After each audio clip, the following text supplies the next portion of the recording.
这台从清远开过来的保时捷帕拉梅拉，大哥的车趴到都快蹭到叶子板了。车主说，过完年返程路上，车头突然砰的一声趴了下去。测试发现减震漏气严重，我们的师傅逐步将空气减震拆开，看看是什么原因导致漏气。这位大哥之前咨询过 S 店，S 店说不能维修，只能更换，2条报价39800。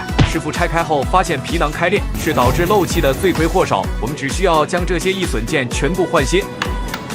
接着，师傅利用专用设备将皮囊和端头扣压起来。